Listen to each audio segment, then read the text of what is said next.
GHMC council సమావేశంలో గందరగోళం నెలకొంది. మేయర్కు వ్యతిరేకంగా బీఆర్ఎస్ కార్పొరేటర్ల నినాదాలు చేశారు. సీట్లలో నుంచి నిలబడి బీఆర్ఎస్ కార్పొరేటర్లు నిరసనకు దిగారు. వార్షిక బడ్జెట్పై మాట్లాడాలని మేయర్ కోరగా మేయర్ పోడియం దగ్గరికి వెళ్లి బీఆర్ఎస్ కార్పొరేటర్లు నిరసన చేపట్టారు. కార్పొరేటర్ల నిరసనతో మేయర్ కౌన్సిల్ సమావేశాన్ని వాయిదా వేశారు. బీఆర్ఎస్ కార్పొరేటర్ల నిరసనలతో సభ 2 సార్లు వాయిదా పడింది. మేయర్ సభను 2 సార్లు వాయిదా వేసినట్లుగా తెలుస్తోంది. సీట్లలో నుంచి నిలబడి బీఆర్ఎస్ కార్పొరేటర్లు నిరసన వ్యక్తం చేస్తున్న దృశ్యాన్ని మనం 10 టీవీ స్క్రీన్ మీద చూస్తున్నాం. కార్పొరేటర్ల నిరసనతో సమావేశం వాయిదా పడింది. విశ్వాసం కోల్పోయిన బీఆర్ఎస్ ప్రజల పట్ల విశ్వాసం కోల్పోయిన బీఆర్ఎస్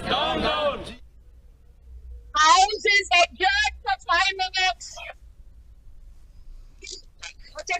Marches 20. MX గారి ఎస్పీ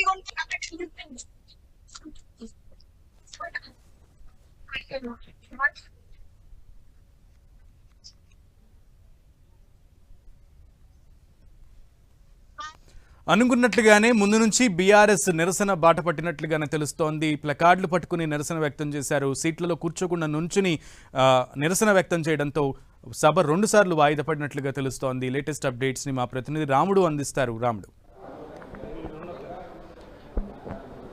ఎస్ సునీల్, అనుకున్నట్టుగానే ఉదయం ప్రారంభమైన సభ ప్రారంభమైన వెంటనే మన్మోహన్ సింగ్ అదేవిధంగా రతన్ టాటాకు నివాళులు అర్పించిన తర్వాత మళ్ళీ సభలోకి వెళ్లారు. దీనికి సంబంధించి కొద్దిసేపు ఉపన్యసించినటువంటి మేయర్ ఆ తర్వాత బడ్జెట్కు సంబంధించినటువంటి సమావేశాన్ని ప్రారంభిద్దామని చెప్పారు. అయితే వెంటనే బీజేపీ కార్పొరేటర్లు అదేవిధంగా ఇటు బీఆర్ఎస్కు సంబంధించినటువంటి వాళ్ళు లేచి బడ్జెట్ కాదు ప్రజా సమస్యలపైన చర్చించాలని డిమాండ్ చేశారు. కాంగ్రెస్కు సంబంధించి బీఆర్ఎస్కు సంబంధించి ప్రధానంగా 6 గ్యారంటీలపైన చర్చకు వాళ్ళు పట్టుపట్టడం జరిగింది.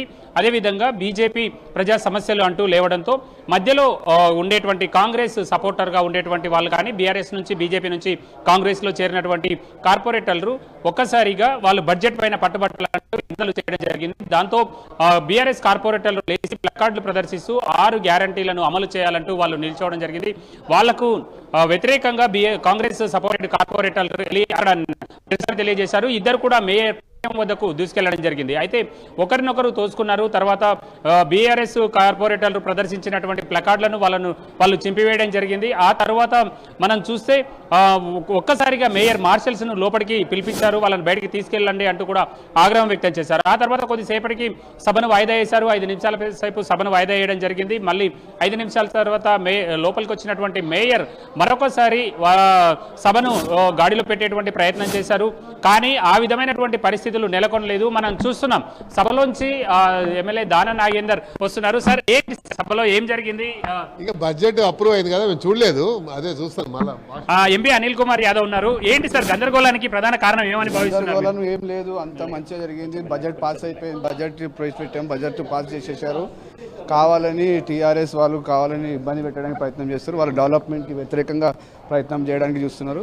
అంటే ఎందుకు అంటే చర్చ లేకుండా బడ్జెట్ ను ఆమోదించడం? చర్చ లేదని కాదు, చర్చ ఆల్రెడీ జరుగుతుంది. ఇప్పుడు చర్చ బడ్జెట్ పెట్టినాక చర్చ చేసుకోవాలి. కానీ బడ్జెట్లో ఆల్రెడీ వాళ్ళు పెట్టిన విషయాలన్నీ కూడా ఆ ఎజెండాలు ఉన్నాయి. అన్ని విషయాలపైన చర్చ జరుగుతుంది. ఇది మనం చూస్తున్నాం. బడ్జెట్ పైన చర్చ చేసేటువంటి ప్రయత్నం చేస్తున్నామని మేము చెప్పారు. ప్రధానంగా మేయర్ లోపలికి వచ్చిన వెంటనే ఒక్కసారిగా మళ్ళీ కొంత గందరగోళం నెలకొనేటువంటి పరిస్థితి వస్తే ఇమ్మీడియట్లీగా బడ్జెట్ను డీమ్ టు అప్రూవ్ అంటూ మేయర్ బడ్జెట్ను ఆమోదింపజేసుకొని బయటికి వెళ్ళిపోయినటువంటి పరిస్థితి ఉంది. దానికి నిరసనగా అయితే కార్పొరేటర్లు కొంత నిరసన వ్యక్తం చేస్తున్నటువంటి పరిస్థితి ఉంది. ప్రధానంగా బీజేపీకి సంబంధించినటువంటి కార్పొరేటర్లు ఉన్నారు. సార్, సభలో ఒక్కసారిగా గందరగోళం నెలకొంది. సబ్జెక్ట్ ఏంటి, ఏం జరిగింది? మేయర్ ఏమన్నారు? మేయర్ గారు బడ్జెట్ ప్రవేశపెట్టేసరికి సభ్యులందరూ కూడా టీఆర్ఎస్ వాళ్ళు కాంగ్రెస్ టీఆర్ఎస్ ఏదో ఒప్పందం చేసుకుని వచ్చి డిస్టర్బ్ చేసి చర్చ లేకుండా చేశారు. ఈరోజు ఇంత పెద్ద బడ్జెట్ అసలు ఇంత బొక్కలు ఇంత ఇబ్బందులు పడుతున్నప్పుడు దాని చర్చ జరగాలి కదా. చర్చ లేకుండా పోట్లాడుకొని ఈరోజు ఆపడం జరుగుతుంది. ఇది ఎంతవరకు న్యాయం? ఒకసారి ఆలోచించాలి. ప్రజల సమస్యల మీద మాట్లాడడానికి ఈరోజు సమయం లేకుండా పోయింది. అనవసరంగా టైం వేస్ట్ చేస్తున్నారు. ప్రధానంగా మొదటి దశలో బీజేపీయే లేచింది. ఏ అంశాలపైన మీరు చర్చకు పట్టుబట్టారు? మొదట్లో భారతీయ జనతా పార్టీ కార్యకర్తలు ఎక్కడ కార్పొరేటర్ ఎక్కడ లేవలేదు. వాళ్ళు పీకాడుకొని మేయర్ ముందు నిరసనలు చేసుకొని క్వశ్చన్స్ ఇప్పుడు ఉంటాయి కదా. బడ్జెట్ మీద చర్చ జరగాలి కదా. కాంగ్రెస్ టీఆర్ఎస్ కలిసి చేస్తుంటే ఆడుతున్న నాటకం ఇది. ఈరోజు ప్రజా సమస్యల మీద మాట్లాడుకుంటూ చేస్తున్నటువంటి నాటకాలు ఇవన్నీ కూడా. ఏంటి మీరు ప్రతిసారి బడ్జెట్ పైన చర్చ జరగాలని మీరు ప్రతిసారి డిమాండ్ చేస్తుంటారు, కానీ బడ్జెట్ పైన దాదాపు 8,400 కోట్ల 40 కోట్ల వరకు సంబంధించినటువంటి బడ్జెట్ పైన ఎలాంటి చర్చ జరగకుండానే డీమ్డ్ టు అప్రూవ్ అన్నారు కదా, వాట్ నెక్స్ట్? చూడండి, చర్చ జరగకపోతే దానిలో ఉన్న లోపాలు ఎక్కడ తెలుస్తాయండి, ఆ బొక్కలు ఎక్కడ తెలుస్తాయి? మరి ఈ బడ్జెట్ మీద చర్చ జరగాలి ఎట్టి పరిస్థితిలో, లేకపోతే ఈరోజు కాంట్రాక్టర్ల డబ్బులు లేవు, నిధులు ఎట్లా నుంచి వస్తుంది. కాబట్టి తప్పకుండా చర్చ జరగాల్సిందే, ప్రజా సమస్యల మీద మనం అందరం కూడా మాట్లాడాల్సిందే. కాబట్టి తప్పకుండా మేమైతే భారతీయ జనతా పార్టీ తరఫున చర్చ జరగాలని మేము పట్టుబడుతున్నాం. ఇది భారతీయ జనతా పార్టీ కార్పొరేటర్లు అయితే మాత్రం చర్చ జరగాలంటూ వాళ్ళు పట్టుబడుతున్నటువంటి పరిస్థితి ఉంది.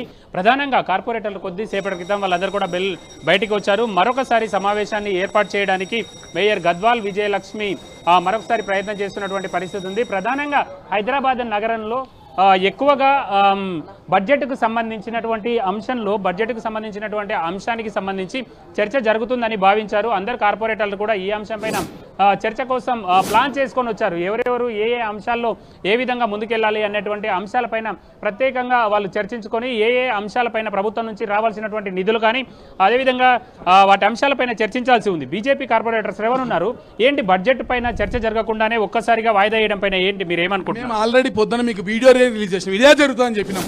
ఈరోజు కాంగ్రెస్ పార్టీ బీఆర్ఎస్ పార్టీ దొందే ఇద్దరు కలిసి తోడు దొంగలని చెప్పడానికి ఇది ప్రత్యక్ష నిరసన. ఇది ఆల్రెడీ మేము పొద్దునే చెప్పినాము.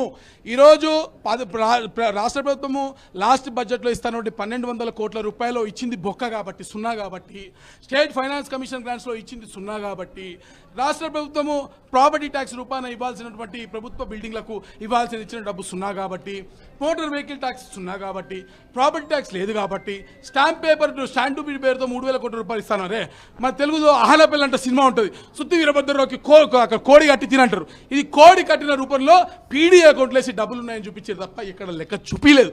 దీనికి సమాధానం చెప్పలేకనే ఇద్దరు కలిసి ఆడుతున్నటువంటి తోడు దొంగ నాటకమే ఈరోజు బీఆర్ఎస్ పార్టీ కాంగ్రెస్ పార్టీ. 8,500 కోట్ల రూపాయల బడ్జెట్ 10 నిమిషాలు కూడా చర్చ చేయకుండా డీమ్ టు బి అప్రూవ్డ్ అంటే ఇది మేర్ చేతగానితనానికి నిదర్శనం అని నేను చెప్తా ఉన్నాను. నేను అడుగుతా ఉన్నా ఈ రోజున ప్రజలారా, మీరు మీడియా సాక్షిగా ప్రజా నేత్రాలుగా మీరు అందరూ రండి. మేయర్ ఒకవేళ సభ నడపలేకపోతే కింద మనమందరం కూడా నడదాం. కుశంగా బడ్జెట్ పుస్తకాలన్నీ మన దగ్గర ఉన్నాయి. మనందరం కూడా బడ్జెట్ మరి చదివి దానిపైన 8,500 కోట్ల రూపాయల 1,20,00,000 మంది జనాభాకి సంబంధించినటువంటి ప్రజా పన్ను, రక్తపు పన్ను ఏదైతే ఉందో దానిపైన పూర్తి స్థాయిలో చర్చ జరిపి ఈరోజు భాగ్యనగర వాసులు అభాగ్యవాసులుగా కాకుండా నిజాలు తెచ్చే విధంగా మనందరం కూడా రావాలని మీరు ప్రజా నేతలుగా ప్రధానంగా మీరు చూస్తే ఇంకా ఏ అంశాలు మిగిలి ఉన్నాయి? మీకు సాధారణ ఎజెండా కూడా ఉంది, సాధారణ దానికి సంబంధించి ఎట్లా ఉండదు? అసలు ఏం జరిగిందని మిగిలి ఉండడానికి బడ్జెట్ పైన డిస్కషన్ లేదు, అజెండా పైన డిస్కషన్ లేదు, క్వశ్చన్ అండ్ ఆన్సర్స్ డిస్కషన్ లేదు. ఇంకా ఉన్నదే జరిగితే ఏం లేదు, అప్పుడు మిగిలిందే ఉంటుంది. ఇది అంటే ప్రధానంగా చర్చ సమర్థవంతంగా జరుగుతుంది, ఆశించినటువంటి స్థాయిలో చర్చ జరుగుతుంది, దాని ద్వారా మంచిగా ఉంటుందని మేము అనుకున్నాం. కానీ ఆ విధమైనటువంటి పరిస్థితి లేదని చెప్తున్నారు మేయర్. ఇది రెండవసారి డీమ్డ్ టు అప్రూవ్డ్ అని చెప్పడం. గతంలో ప్రారంభంలో కూడా ఒకసారి కరోనా అయిపోయినటువంటి టైంలో ఆన్లైన్ మీటింగ్ పెట్టారు, అప్పుడు కూడా పూర్తి స్థాయిలో ఏమైదమైనటువంటి చర్చ లేకుండా బడ్జెట్ ఆమోదించారు. ఇప్పుడు కూడా కనీసం ఒక్క నిమిషం కూడా చర్చించలేదు. దాదాపు 8,400 కోట్ల రూపాయలకు విలువైనటువంటి బడ్జెట్ను పెట్టినప్పుడు కనీసం ఒక నిమిషం కూడా చర్చించలేదు అనేది ప్రధానంగా ప్రతిపక్షాలు ఆరోపిస్తున్నాయి. అయితే మేము సిద్ధంగా ఉన్నాం, కానీ ప్రతిపక్షాలు ఆందోళన చేస్తున్నాయంటూ కూడా కాంగ్రెస్కు సంబంధించినటువంటి ఓకే రాముడు.